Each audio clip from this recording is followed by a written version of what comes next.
اس سے پہلے جو آیت کریمہ چل رہی تھی اسی کا کچھ خلاصہ پیش کیا گیا، کچھ باتیں پیش کی گئی، جس میں اللہ تعالیٰ فرماتا ہے وَلَا تَقُولُوا لِمَنْ يُقْتَلُ فِي سَبِيلِ اللَّهِ أَمْوَاتٌ بَلْ أَحْيَاءٌ وَلَكِنْ لَا تَشْعُرُونَ، جو اللہ کی راہ میں قتل کیے جائے انہیں مردہ مت کہو بلکہ وہ زندہ ہیں، لیکن اے حضرات انسان تم کو ان کی زندگی کا شعور نہیں ہے۔ شہادت کے تعلق سے کچھ باتیں بیان کی گئی۔ شہادت پہلے تو یہ سمجھے، علامہ اسماعیل حقی علیہ رحمۃ اللہ نے روح البیان کے اندر لکھا ہے کہ 3 طرح کی زندگی ہوتی ہے اور 3 طرح کی موت ہوتی ہے۔ 2 زندگی اور 2 موت، اس کا ذکر حدیث سے بھی ملتا ہے، اور ایک انہوں نے اپنے اعتبار سے گفتگو کی ہے۔ ارشاد فرماتے ہیں ایک زندگی حسی ہوتی ہے اور ایک زندگی حقیقی ہوتی ہے اور ایک زندگی حکمی ہوتی ہے۔ ابھی جتنے لوگ زندہ ہیں یہ حسن بھی زندہ ہیں، حکمن بھی زندہ ہیں، حقیقتاً بھی زندہ ہیں۔ حسن اس طور پہ زندہ ہیں کہ آدمی کے اندر 10 حواس ہوتے ہیں، 5 دماغ میں ہوتے ہیں، ان کو حواس سے باطنہ کہا جاتا ہے، اور 5 باہر ہوتے ہیں، ان کو حواس سے ظاہرہ کہا جاتا ہے۔ بولتے ہیں نا میری 6ٹھی حص کام کر رہی ہے، تو 6ٹھی حص نہیں، ٹوٹل جو حص ہیں وہ 10 ہیں۔ 5 دماغ میں ہیں جس کو حواس سے باطنہ کہا جاتا ہے، اور 5 باہر ہیں جن کو حواس سے ظاہرہ کہا جاتا ہے۔ دماغ میں جو ہے وہ حص مشترک، خیال، وہم، حافظہ، متصرفہ، یہ 5 حصے ہوتی ہیں۔ دماغ میں 5 خانے کے اندر موجود ہیں، اور جو ظاہر میں 5 حص ہوتی ہیں ان میں ایک ہی ذائقہ، چکھنے کی طاقت، سونگھنے کی طاقت، قوت شامہ، چھونے کی طاقت، قوت لامسہ، دیکھنے کی طاقت، قوت باصرہ، سننے کی طاقت، قوت سامعہ۔ اس طریقے سے آدمی کے وجود میں ٹوٹل 10 حصے ہوتی ہیں۔ تو جب یہ 10 حص کام کرنا بند کر دے بظاہر تو کہا جاتا ہے موت حصی آ گئی ہے، اور یہ کام کر رہے ہیں تو حصی زندگی ہے۔ اور ایک حقیقت میں زندگی ہوتی جیسے ہماری حقیقت میں ہے، لیکن حقیقت کے مقابل میں کبھی کبھی حقیقی موت آتی ہے۔ مثال کے طور پر اللہ تبارک و تعالیٰ روز بشر سارے انسانوں کو جمع فرمائے گا تو وہاں پر جانور بھی ہوں گے۔ اللہ تبارک و تعالیٰ کچھ جانوروں کا داخلہ جنت میں فرمائے گا، جیسے حضرت عزیر علیہ السلام کا خچر جس پر آج سوار ہو کر کے چلتے تھے، اللہ تعالیٰ اس کا جنت میں داخلہ فرمائے گا۔ نبی جس خچر پہ سوار ہو گئے اللہ نے اسے بھی جنت میں داخلہ عطا فرمایا۔ سمجھ رہے ہیں آپ؟ اور آگے حضرت صالح علیہ السلام کی اونٹنی، اس کا داخلہ جنت میں ہوگا۔ مصطفیٰ جان رحمت کی دونوں اونٹنیاں، سبحان اللہ، قصبہ اور عصبہ، دونوں جنت میں داخلہ ہوگا۔ اور حضور اس سواری جس کو یعقور کہتے تھے گدا، اس کا بھی داخلہ جنت میں ہوگا۔ سمجھ رہے ہیں نا؟ تو کچھ جنت میں جانور جائیں گے۔ ایک ایسا جانور ہے جو بیٹھ جائے تو وہاں رحمت کے فرشتے نہ آئے، اس کو کہتے ہیں کتا۔ لیکن اللہ تعالیٰ سارے کتے تو ایسے ہی رہ جائیں گے، لیکن ولیوں کا وفادار کتا اللہ خالی صفت کو نہیں بدلے گا، اس کی ذات کو بدل دے گا۔ کتے کو دمبا بنا کر کے اللہ تعالیٰ داخلہ جنت میں عطا فرمائے گا۔ کون سا کتا؟ اصحاب کہف۔ سمجھ میں آیا؟ دمبا۔ ولیوں کی سنگت میں آنے سے اللہ تعالیٰ خالی صفت ہی نہیں بدلتا، ولیوں کی سنگت میں رہنے سے کبھی کبھی اللہ تعالیٰ ذات بھی بدل دیتا ہے۔ سمجھے نا؟ ذات بھی بدل دیتا ہے۔ تو یہ جانور کا ہوگا، لیکن دوسرے جو جانور ہوں گے ان کو انصاف دلائے گا پروردگار۔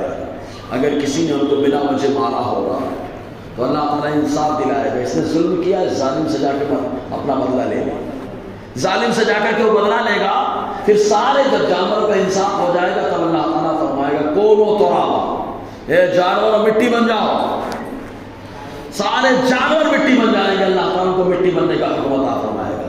کفار دیکھیں گے کہ ان کو تو نہ حساب دینا نہ کتاب، کوئی ٹینشن ہی نہیں ان کو، تو کفار کہیں گے یا لیتنی کنت ترابا، اے کاش ہم کو بھی مٹی بنا دیا جاتا۔ تو جو جانوروں کو مٹی بنایا جا رہا ہے وہ حقیقت میں موت آ رہی ہے، موت حقیقی ہے، حصی تو آئی ہے، حصی کے ساتھ ساتھ حقیقی بھی ہے کہ اللہ نے ان کو ختم کر دیا، فنا کر دیا۔ سمجھ میں آیا؟ حصی زندگی کے مقابل میں حصی موت، اور حقیقی زندگی کے مقابل میں حقیقی موت، اور ایک زندگی اللہ تعالیٰ نے حکمی رکھی ہے، اس کے اوپر حکمی موت آتی ہے۔ کہا کون سی حکمی زندگی ہے؟ کہا قبر میں لیٹا ہے پھر بھی زندہ ہے۔ کہا کون ہے؟ کہا یہ وہ ہے جنہیں اللہ نے شہید کی جماعت کر دی ہے نا۔ حکمن زندہ ہے، حکمن زندہ ہے، حکمن زندہ ہے، اور حکمن موت بھی آئی ہے۔ کہا کیسے؟ کہا نماز جنازہ تو پڑھی ہے کہ نہیں پڑھی ہے؟ کہا پڑھی ہے۔ کہا قبر میں دفنایا؟ کہا دفنایا ہے۔ تو کہا یہ حکمن زندہ بھی ہے، حکمن اللہ نے ان کو موت بھی تعریف فرمائی ہے۔ سمجھ میں آیا؟ تو تین طرح کی موت اور تین طرح کی زندگی۔ اب یہیں پر آپ سمجھ لیں موت حصی۔ حضرت ابوبکر صدیق نے جو حضور سے کہا تھا، اور یا حضرت عمر جب حضور پردہ فرما کے تو تلوار نکال لیے تھے نا، حضور کو جو مردہ کہے کہ گردن مار دو گا، یہ حدیث ہے۔ کوئی مردہ نہیں کہہ سکتا، لیکن حضرت ابوبکر صدیق نے خطبہ دیا تھا، اے لوگوں سنو، جو اللہ کی عبادت کرتا ہے وہ سن لے اللہ زندہ ہے، اور جو مصطفیٰ کی پوجا کرنا چاہتا ہے سن لے مصطفیٰ پردہ فرما کے۔ سمجھ ہے نا؟ تو قرآن نے کہا انک میت و انہم میتون، محبوب آپ بھی میت یہ بھی میت۔ تو کہا کون سے؟ کہا حقیقت میں جب موت آتی ہے تو جانور کیسے ایک دم فنا کر دیے گئے، ختم کر دیے گئے۔ تو مصطفیٰ اب حدیث سنیں، پوری حدیث۔ حضرت ابوبکر صدیق نے کیا کہا تھا؟ خود بخدا واللہ لا یذیق اللہ الموتتین ابدا اما الموتۃ الاولی فقد متها، اللہ آپ کو دو موت کا مزہ نہیں چکھائے گا، ایک موت جو لکھی تھی وہ آ چکی ہے۔ تو کہا کون سی آئی؟ کہا حصی آئی ہے، حصی آئی ہے، اور جس کو حقیقت میں آتی ہے تو ویسے ہی جیسے محشر میں جانوروں کو ختم کر دیا جاتا ہے، پورا سسٹم ہی ختم ہوتا ہے۔ مصطفیٰ جان رحمت کو خالی حصی آئی ہے، پورا سسٹم باقی ہے۔ اور سنو بولے یار، ہاں پورا سسٹم باقی ہے، دنیا سے تعلق بھی ہے، ضرورت پڑتی ہے تو اذان بھی دیتے ہیں، سعید بن مسیب جیسا تابعی سن لیتا ہے نا، ضرورت پڑتی ہے تو ہاتھ نکال دیتے ہیں، غوث پاک یا غوث رفاعی جیسا شخص دیکھ لیتا ہے، ضرورت پڑتی ہے تو قبر انور سے نکل کے جواب بھی دے دیتے ہیں، احمد رضا جیسا شخص زیارت کر لیتا ہے، ضرورت پڑ جاتی ہے تو سلام کا جواب بھی دے دیتے ہیں، خواجہ غریب نواز جیسا سلام کا جواب بھی سن لیتا ہے۔ سمجھ میں آیا؟ تو خالی حصی ہے، حقیقی موت نہیں آئی۔ سمجھ آ گیا؟ جی۔ اب ایک چیز اور سمجھیں، جو شہادت ہے وہ نبوت کے ایک دم بالکل قریب ہے، ایک دم قریب قریب۔ کہا کیسے؟ کہاں نبی جب سوتے ہیں تو سونے سے ان کا وضو نہیں ٹوٹتا ہے، ہم سو جائیں تو چاہے جتنا باندھ کے وضو سوئیں وضو ٹوٹ جاتا ہے، لیکن نبی سوتے ہیں تو وضو باقی رہتا ہے۔ خود حدیث پاک میں رسول نے فرمایا نبی جب سوتے ہیں تو آنکھیں سوتی ہے، دل جاگتا رہتا ہے، ان کا سونے سے وضو ٹوٹتا نہیں ان کا۔ تو کہا ایسے ہی جب کسی کو موت آتی ہے تو اس کا غسل ٹوٹ جاتا ہے، غسل دینا فرض ہو جاتا ہے، لیکن جب شہید ہوتا ہے تو شہادت سے اس کا غسل نہیں ٹوٹتا، ادھر نیند وضو نہیں توڑتی ہے، ادھر غسل جو ہے شہادت نہیں توڑتی ہے۔ سمجھنا ہے؟ اور آگے بڑھیے، مثال کے طور پر فضلات جانتے ہیں ہم لوگ جو کرتے ہیں آؤٹ گوئنگ میں پیشاب، اور وہ سمجھنا ہے بول و براز، پیشاب کو بول کہا جاتا ہے اور اس کو براز کہا جاتا ہے۔ سمجھنا ہے؟ آسان لفظوں میں یہ فالتو ہوتے ہیں نا، اسی لیے آدمی فالتو کی چیز کو فالتو جگہ ڈال دیتا ہے۔ عربی میں فالتو چیز کے لیے بولتے ہیں فضلات ہیں. کیا ہیں؟ فضلات. ہم خالی سمجھانے کے لیے رکھا ہے. ہمارا آپ کا فضلات جب آئے تو ہمارے وضو کو بھی توڑے, کبھی کبھی تو غسل کا بھی توڑے, کچھ ایسا فاضل آئٹم نکل جاتا ہے. سمجھ میں آیا؟ ناپاک بھی ہوتا ہے, وہ ناپاک ہے, لیکن جو نبی کا بول و براز ہے اللہ تعالیٰ نے اسے ناپاک نہیں پاک بنایا. پاک بنایا. معلوم مدارج النبوہ کے اندر, ماہر اللدنیہ کے اندر کئی روایتیں موجود ہیں کہ جب حضور آتے رفع حاجت کے بعد تو صحابہ دیکھتے جا کر کے کہ ملے کچھ ہے کہ نہیں, لیکن اللہ تعالیٰ پہلے ہی زمین کو حکم دے دیتا, زمین اس کو کھا جاتی. سمجھ, زمین کھا جاتی, نکل جاتی. اور پیشاب تو ام ایمن نے پی لیا. آقا علیہ السلام نے تھالے میں پیشاب کر کے چارپائی کے نیچے رکھ دیا اور سویرے ہتے ام ایمن کو حکم دیا. انہوں نے دیکھا اٹھا کے پی گئے. حضور نے فرمایا کہ کہاں ڈالا اس کو, میرا وہ ہے. تو ام ایمن نے کہا کہ میں نے تو پی لیا. آقا مسکرائے, فرمایا جاؤ اللہ تم کو ہر بیماری سے نجات عطا فرمائے. سمجھے کہ نہیں؟ یہ آقا علیہ السلام. تو نبی کا بول و براز, فضلات شریفہ, یہ پاک ہوتا ہے, ناپاک نہیں ہوتا. اب ایک مسئلہ, بہتا ہوا خون ہمارے بدن سے نکلے ناپاک ہے نا, بہتا ہوا خون ناپاک ہوتا ہے, لیکن وارث شہید کیا شان ہے تیری, تیرے بدن سے اگر خون بہتا ہوا بھی نکل جائے تو وہ پاک ہوتا ہے, پاک ہوتا ہے. اور ہمارا خون کچھ دن میں بدبو دینے لگے اور شہید کا خون اللہ اسے کستوری میں تبدیل فرما دیتا ہے. سمجھ آیا نا؟ تو شہادت نبوت سے قریب قریب ہے. اور دیکھو نبی قبر میں زندہ ہے. کس نے کہا جس نبی کا میں کلمہ پڑھتا اسی نبی نے عقیدہ دیا. کہا کہاں ہے؟ کہا مسند ابو یعلا, راوی حضرت انس, اور جتنی سند حدیث میں ہے سارے راوی ثقہ, یعنی کوئی صحیح ضعیف نہیں.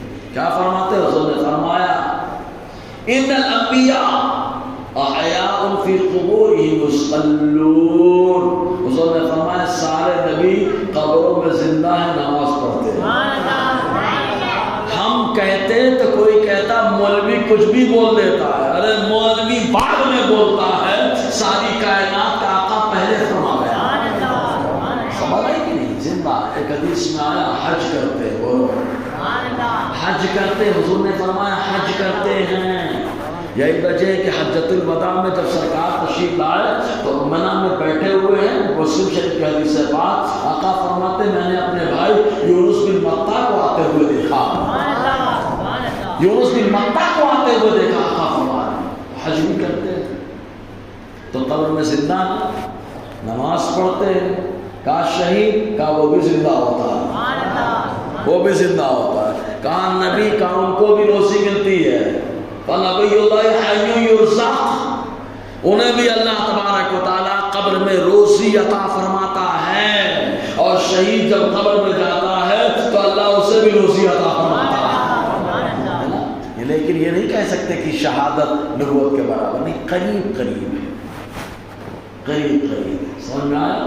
ایک چیز اور سمجھ لیں, انسان کے بدن میں جو روح ہوتی ہے وہ دو طرح کی ہوتی ہے. علامہ اسماعیل حقی نے روح البیان کے اندر لکھا, فرماتے ہیں دو طرح کی ہوتی ہے. ایک روح سلطانی ہے, ایک روح حیوانی ہے. روح سلطانی کا تعلق دل سے ہوتا ہے اور روح حیوانی کا تعلق دماغ سے ہوتا ہے. جب آدمی سوتا ہے تو روح حیوانی نکل جاتی ہے, گھومتی رہتی ہے پورے. روح حیوانی گھومتی رہتی, جیسے ہی جاگا آ گئی اور آدمی نے کہا آج خواب میں نے ایسا دیکھا, تو کون سی روح ٹہلی؟ روح حیوانی. وہ ٹہلی تو آدمی نے خواب دیکھا. اور ایک روح سلطانی ہے جو دل میں ہوتی ہے, یہ اگر نکل جائے تو آدمی نکل جاتا ہے. روح سلطانی, اسی لیے روح سلطانی کا تعلق دل سے ہوتا ہے. اسی لیے غور کرنا, بزرگان دل کو صاف رکھتے ہیں، کیونکہ یہ دل میں وہ روح رہتی ہے جس کی حکومت پورے بدن پہ چلتی ہے۔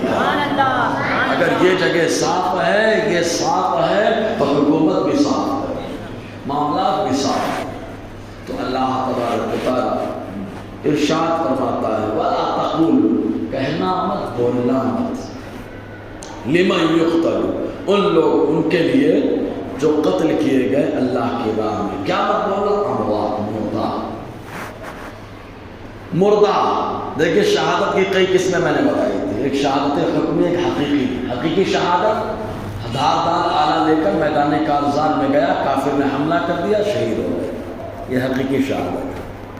ایک حکمی شہادت بتائی تھی کہ آقا علیہ السلام نے فرمایا دیوار کسی پہ گر جائے، وہ انتقال کر جائے تو شہید ہے۔ پانی میں گیا، ڈوب گیا، حضور نے فرمایا وہ شہید ہے۔ آگ لگی، جل گیا، حضور نے فرمایا شہید ہے۔ سیلاب آیا، بہا لے گیا، حضور نے فرمایا شہید ہے۔ مسجد اقصی کی خدمت کو گیا، کسی نے کچھ کر دیا یا یوں ہی انتقال کر گیا، حضور نے فرمایا شہید ہے۔ ایسے ہی جو ظلمن مارا جائے، حضور نے فرمایا وہ بھی شہید ہوتا ہے۔ ظلمن جو مارا جائے اس کو زہر وغیرہ بھی دیا جاتا ہے۔ تو کہا دیکھو جو شہید ہوتا ہے اس میں مردہ مت کہنا، مصطفیٰ بھی شہید ہے۔ کہا کیسے شہید؟ تو یہاں دو روایتیں۔ پہلی روایت، خیبر کے موقع پر ایک یہودن تھی جس کا نام تھا زینب، اس نے حضور امتحان کے طور پر بکری کی جو دستی ہے اس میں زہر ملایا، بھونا، بخاری شریف کے حدیث، بھوننے کے بعد حضور کے پاس پیش کر دیا۔ حضور نے جیسے ہی لگایا، ہونٹوں سے رکھ دیا، فرمایا کس نے بھیجا؟ کچھ صحابہ نے کھا بھی لیا۔ حضور نے فرمایا ہاتھ لگاؤ، صحابہ نے ہاتھ لگایا، فرمایا کس نے بھیجا؟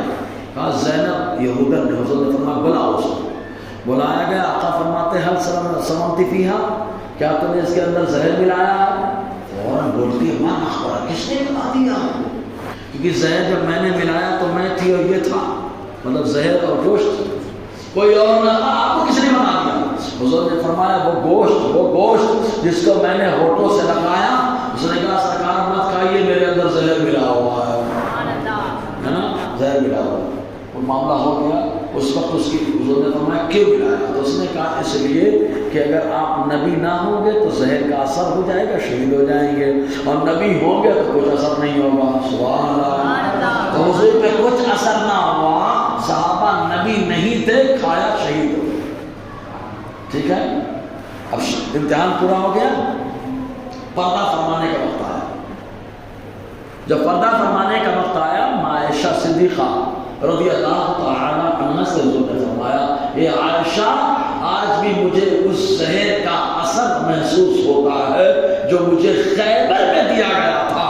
اسی زہر کی اثر کی وجہ سے بخار آیا، اسی بخار میں مصطفیٰ پردہ فرما گئے، تو گویا کہ آقا شہید ہو گئے، اور شہید کو اللہ تعالیٰ مردہ کہنے سے منع فرما، شہید کو مردہ کہنے سے اللہ تعالیٰ منع فرما رہا ہے۔ اب اگر حضور کو کوئی مردہ کہتا ہے تو قرآن کی مخالفت کرتا ہے، اور جو قرآن کی مخالفت کرتا ہے سب کا دوست ہو سکتا ہے، خدا کا دوست نہیں ہو سکتا، مصطفیٰ کا دوست نہیں ہو سکتا ہے، صحابہ کا یار نہیں ہو سکتا، اور جو خدا کا نہیں، مصطفیٰ کا نہیں، صحابہ کا نہیں، وہ کہ چوچا اور بریلی کا بھی نہیں۔ سمجھ آ گیا؟ جی، اور آگے دیکھیں السید الشہداء کس کو کہا جائے؟ تو روایت کے لحاظ سے تو تین اشخاص، تین حضرات، تین بزرگوں کو سید الشہداء کہا گیا ہے۔ بدر کا معاملہ پیش آیا تو ایک صحابی ہے جن کا نام حضرت مہجہ، یہ بدری صحابہ ہیں، 14 صحابہ میں اوپر ان کا نام لکھا ہوا ہے حضرت مہجہ، ان کو حضور نے سید الشہداء کہا۔ احد کا معاملہ پیش آیا تو اپنے چچا حضرت امیر حمزہ کو سید الشہداء کہا، اور جب کربلا کا معاملہ آیا تو لوگوں نے امام حسین کو سید الشہداء کہا۔ لیکن مفتی احمد یار خان نہیں فرماتے ہیں، اسباب دیکھو، اسباب کے اعتبار سے سید الشہداء کہو۔ کہا کیسے؟ کہا زہر کے اثر کی وجہ سے مصطفیٰ شہید ہوئے، پیر کے دن شہید ہوئے، اور جب پیر کا دن گزر کے رات آئے تو شہید ہوئے تو گھر میں تیل نہیں تھا، چراغ جلایا جائے کس سے؟ زہر کا اثر، عمر 63، پیر کا دن گزر کے رات، نہ گھر میں تیل جس سے جلے چراغ۔ یہ آقا علیہ السلام کا رسالہ کہا بالکل اللہ نے مصطفیٰ کی سنت پہ عمل کرنے کا موقع حضرت ابو بکر کو عطا فرمایا۔ کہا کیسے؟ کہا یہ دیکھو وہاں خیبر کا زہر لوٹا تھا، یہاں سور کا زہر لوٹا ہے۔ غار سور میں سانپ نے کاٹا، لعاب مصطفیٰ لگا، زہر کا اثر ختم ہوا، لیکن پھر ویسے ہی لوٹا، کیونکہ تاکہ مرتبہ شہادت پہ فائز ہو جائیں، اس لیے زہر کا اثر لوٹا، بخار آیا، 63 سال کی عمر ہوئی، پیر کا دن گزار کے منگل آیا، ابو بکر نے پردہ فرمایا، گھر میں کفن خریدنے کے لیے کپڑا نہیں، ادھر تیل نہیں ہے کہ چراغ جلایا جائے، ادھر پیسے نہیں کہ خبر کا انتظام کیا جائے۔ حضرت ابو بکر نے بدن پہ جو کپڑا پہنا تھا اسی کپڑے کے بارے میں وصیت کی تھی، تو وہ کپڑا اتارا گیا، دھویا گیا، اسی کپڑے میں حضرت ابو بکر صدیق کو کفنایا گیا، نماز پڑھ کے دفن کیا گیا۔ تو اس اعتبار سے دیکھا جائے تو سید الشہداء حضرت ابو بکر صدیق ہے، سمجھے؟ اور آگے بڑھیں، اور مفتی احمد یار خانی بھی فرماتے ہیں مصلی ہے مصطفیٰ کا، مصلی ہے مصطفیٰ کا، بولی بولتے ہیں مصطفیٰ کی، زبان ہے عمر کی، نماز ہے فجر کی، مصلی پہ کھڑے ہیں، مصطفیٰ جار رحمت کی سنت پہ اڑے، اس کے بعد حملہ عمر پہ ہوا، اس انداز میں ہوا کہ نماز پڑھ رہے ہیں، نماز پڑھتے ہوئے شہید ہوئے، بلکہ پڑھ رہے پڑھا رہے تو پڑھاتے ہوئے شہید ہوئے، اس اعتبار سے سید الشہداء تو عمر رضی اللہ تعالیٰ۔ اور آگے بڑھے، کہا روزہ رکھ لیا، چاروں طرف سے گھیر دیا گیا، پانی نہیں دیا گیا، قرآن پڑھ رہے ہیں، روزے کی حالت میں ہے، شہید کر دیا گیا ہے، اس اعتبار سے سید الشہداء عثمان غنی۔ باقی تو سید الشہداء معلوم ہے، حضرت ابی حمزہ، حضرت مہاجہ، حضرت امام حسین رضی اللہ تعالیٰ، سب ہمارے سرکار ہیں، سبحان اللہ۔ اور اللہ تعالیٰ نے فرمایا سب زندہ ہے، کسی کو مردہ کہنا بھی مت، کسی کو مردہ کہنا بھی مت۔ آگے والی آیت میں تو کیا اللہ تحسمنا، گمان بھی مت کرنا، دماغ میں گندا خیال لانا بھی مت، سمجھ میں آیا؟ یہ دماغ میں گندا خیال لانا مت کہ مردے ہو گئے، اللہ تعالیٰ فرماتا ہے مت کہو انہیں جو اللہ کی راہ میں قتل کیے جائیں مردہ۔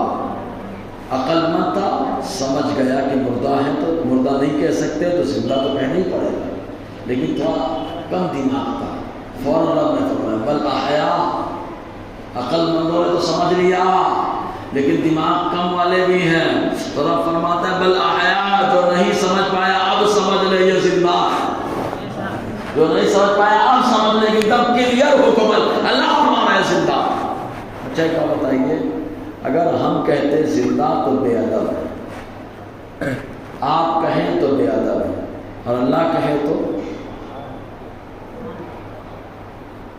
اب اگر کوئی کہے مردہ تو وہ بے ادب ہے، کیونکہ جو اللہ کہتا ہے وہی دین بنتا ہے، وہی دین بنتا ہے، سمجھ رہا؟ تو فرماتا ہے زندہ ہے، زندہ۔